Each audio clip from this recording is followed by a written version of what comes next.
Siblings cleaning their late parents' house find a vase inside the attic that changes their life upside down.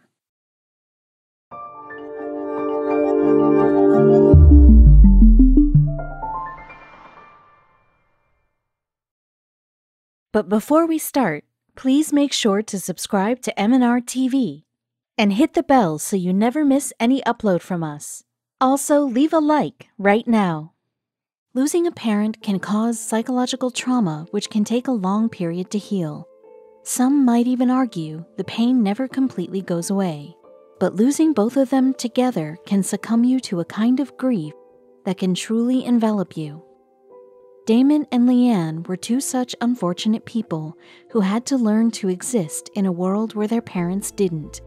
After the funeral, the siblings were left with the grievous task of cleaning out and selling their parents' house in Greater London. They were aware of the fact that it will be a sensitive experience, but what followed next was something neither of the two could have seen coming.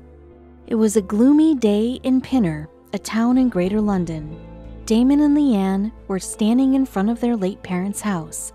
Both of them want the other person to step in first. They have been putting this off for weeks now. Neither of them was up for the task of cleaning out their childhood home, but it had to be done as the house was to be put up for sale. The only thing that made this difficult task slightly easier was the fact that they had each other. Neither of them was going to have to do this alone. It had been more than a week since the funeral. It took them all this time to gather up the courage and finally do this. They knew it was going to be difficult for them, but at least they could count on each other to be strong. After what felt like hours, Damon and Leanne finally entered the house. It was welcoming, from the open front door to the wide hallway. The walls were covered with their photographs, the first day of school, graduation, weekend picnics. The floor was carpeted a dusty brown color, the same one Leanne and her mother picked out all those years ago. They let their eyes wander around for a bit, soaking it all in. This house was made of love. They decided to work by separating their tasks. Leanne got started with the downstairs area, which included the living room and the kitchen, while Damon took the upstairs area, which included the bedrooms and the attic. Leanne was trying to keep it together, but Damon could tell she was struggling. Going through their parents' belongings was not easy for either one of them. Every little item was bringing back a rush of memories. Damon was emotionally drained by the time he was done with their parents' bedrooms. Handling their belongings took a lot out of him. He took a moment to collect himself and then began to make his way to the attic, climbing up those wooden stairs, one painfully slow step at a time. The attic was clear and clean. The light was pouring in from an arched ceiling. It was like a cave of wonders filled with mysterious boxes. Damon took a deep breath and began putting things away. He began rooting through the boxes, trying to organize them. He discovered a bunch of things: an old crockery set, a box full of old mismatched shoes, clothes, books, and many strange items. After some digging around, something in the sharp corner of the attic caught his attention. That corner was filled with a whole bunch of beautiful antique items. There were items like English teapots and Russian dolls, all of them covered in a fine layer of dust. There was one item in particular that was tucked away in a far corner, a beautiful vase with fish design on it. Damon called Leanne upstairs to show her his discovery. They both got busy browsing through the beautiful collection of antiques. Leanne wondered why her parents had all of this packed away in the attic. Leanne took a rag and began cleaning the items. The fish vase caught Leanne's eyes too. The vase was 16 inches tall, shaped like a gourd. She took her rag and wiped off the thin layer of dust from it. The clean vase took the siblings by surprise. The vase was beautifully decorated. The top and bottom sections were yellow and covered with elegant flowery patterns. The middle part was made up of intricate blue lattice. On the front of the vase was a circular plate portraying two goldfishes swimming in water. The base was blue, with some Chinese script in the center. The siblings couldn't make sense of the markings, and they didn't know anything about the antique's origin either. But even their non-expert eyes could see that this vase was not ordinary. Damon and Leanne had a big decision to make. They began discussing what was to be done with the antique collection. They surely didn't want to throw any of them away, but taking them back home was not possible either.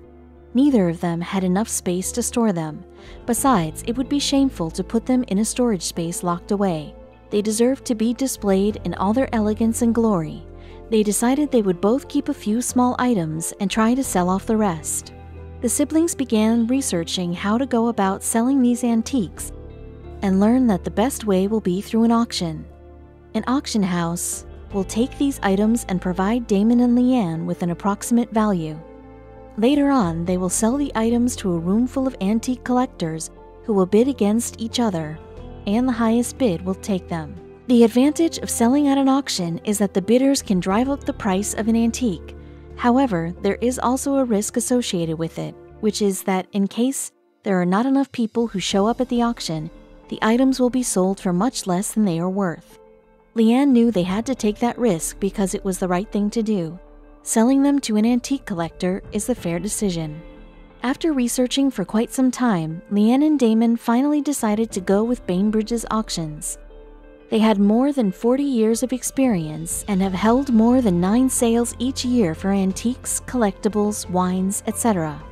Their consultants help in valuing the items before the sale to establish an estimate. After finalizing their choice about the auction house, Leanne met with an employee of Bainbridge's auction who recorded the items and placed them into storage. He informed Leanne that she would receive a certain percentage of the profit once the items were sold.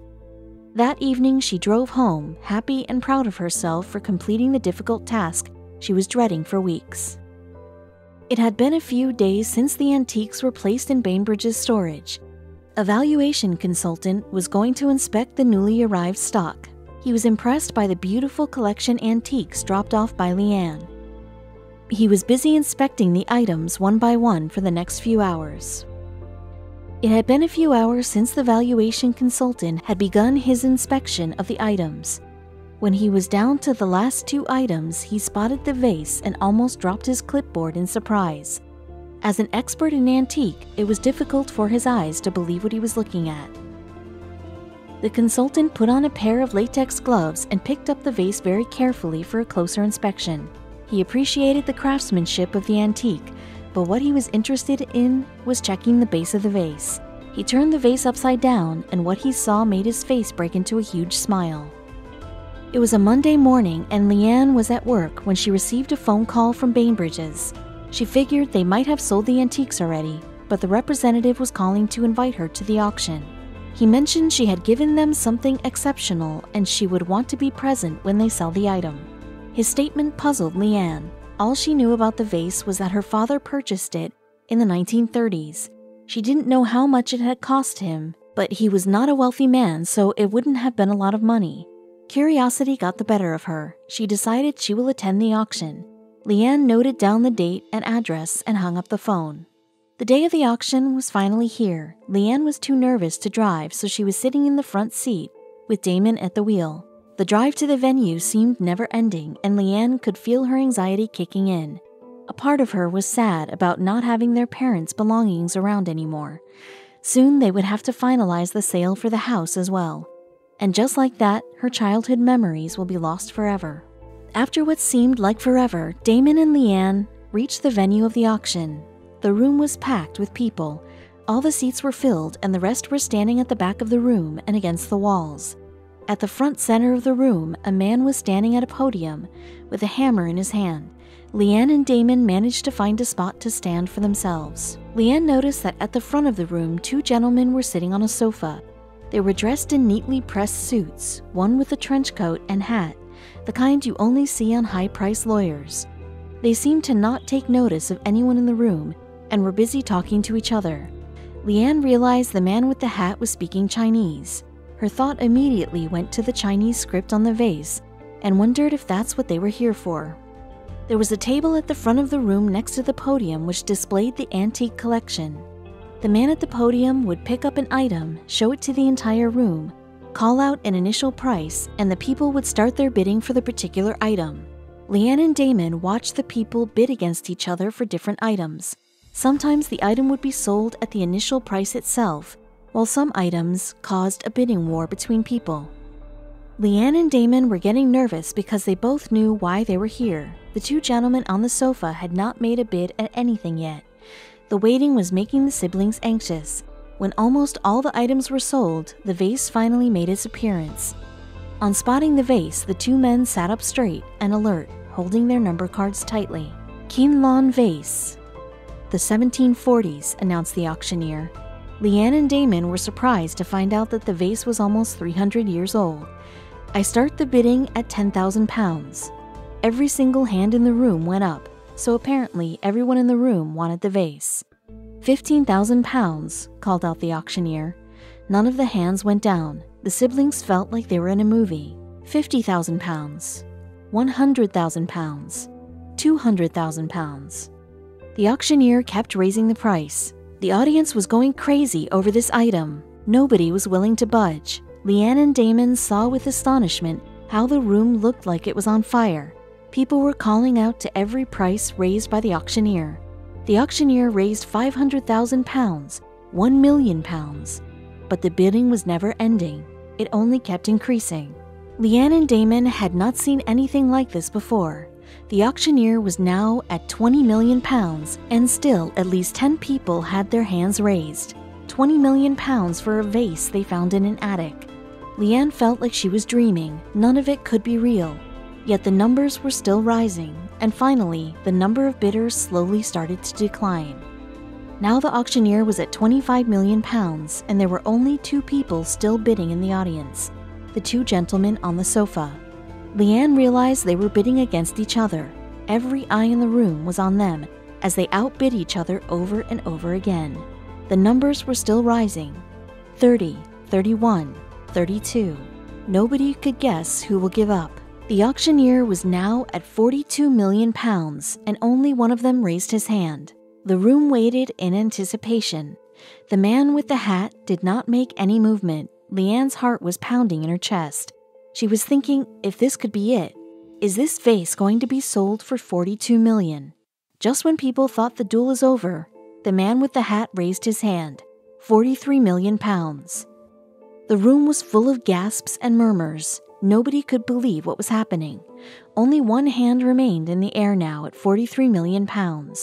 Going once, going twice. All eyes were on the other man waiting for him to make his move. Sold. The auctioneer slammed the hammer down with a loud bang. The crowd let out a sigh and began to applaud for the winner. Leanne ran out of the room. She needed some air. Damon followed her. They didn't know what to say to each other. This was like winning a lottery, only better. And what do you even say when you become the owner of so much money out of the blue? This was more than either one of them could ever spend in one lifetime. Damon realized that the auction was not over yet. They were selling the full collection in this auction. He decided they should head back inside and watch the rest of the auction. Leanne and Damon got back inside the building. Maybe their day wasn't over yet. Once inside, they saw the buyer shaking hands with the auctioneer and walking away with the vase. The people in the crowd were elbowing their way to the front just to catch a glimpse of the vase up close. This sale was the highlight of this auction. Once the excitement died down, the auction continued selling the last few pieces of the antique collection. To their surprise, the rest of the antique collection was sold for about £65. Turns out the vase was the only rare finding in that collection. Not that they were disappointed. Finding this vase was a 1 in a million chance, and they felt overwhelmed by the entire experience. Leanne and Damon drove home in silence that evening. Their minds were racing inside their heads. Neither of them could have expected this outcome. And to think of it, this £1 million vase was packed away in their parents' attic all this time. They had no clue about what they were going to do with this money. The siblings came to find out later that the auction themselves never expected this kind of reaction from the bidders. On finding out about the winning bid, they were just as surprised. The experts knew how valuable the vase was, but the auction had surpassed their expectations. They had never had this kind of sale before. Bainbridge's had estimated the value of the vase between £800,000 and £1.2 million, which would have been a surprise in itself for Damon and Leanne, but the winning bid was almost 40 times higher than the estimate. This was a new record for Bainbridge's auctions. Before this sale, the most expensive sale they ever made was for £5,000 for an antique thimble. An employee of Bainbridge's mentioned that they had been receiving queries about the vase before the auction had even begun. People were coming from all over the world to try and win this magnificent piece, or even catch a glimpse of it. The man in the hat was a Chinese national who made a bid of £43 million and ended up paying £8.6 million more for taxes and auctioneering costs. This anonymous buyer was thought to be a collector from Beijing. However, he refused to comment after the auction was over. Leanne and Damon's family heirloom was the most expensive piece of antique sold at the auction. This ended up becoming a world record for the most expensive piece of Chinese pottery to ever be sold. Before this sale, the record had been held by a Qing Dynasty vase which was sold by Sotheby's for €16 million. Coincidentally, that vase was found in an attic too. Leanne and Damon were curious to know about the history of this £1 million vase. The story was as intriguing as its appearance. The mark at the base of the vase was the mark of the Qinglong Emperor who ruled China for more than 50 years. Qinglong was the 6th emperor of the Qing dynasty and the 4th Qing emperor to rule over China. It is said that the Qing Empire reached its most glorious and flourishing era with its large population and rich economy. The vase was created in the royal furnaces and would have been displayed in his palace. The Chinese ceramics manufacturers in the 18th century were known for the perfection of porcelain. Opium Wars were two wars that took place during the mid-19th century. The first Opium War was between China and Britain, while the second was between Britain and France against China. The vase was more likely taken away from China in the 1860s during the Second Opium War. Where the vase went after it was taken from China is unknown. However, there was one incident where the vase made an appearance. Going for a Song was an antiques quiz show broadcasted by the BBC from 1965 to 1977. In the 1970s, the vase was featured on the show. It was assessed and inspected by an expert who declared it a very good imitation and valued it at £1,300. According to an article by the Daily Mail, it was revealed that the vase belonged to an elderly man who inherited it from his uncle, an explorer who traveled frequently to the Far East. When the man died, it was left as part of his estate to his sister, who was in her 70s. The question of how or where the explorer found it is still not answered.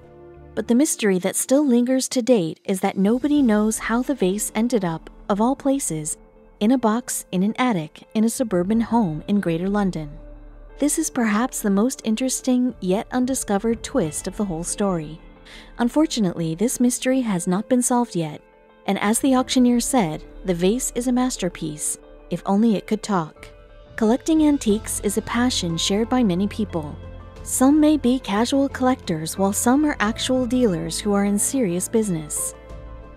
No matter how modern this world might get, the admiration and passion for these pieces fail to diminish.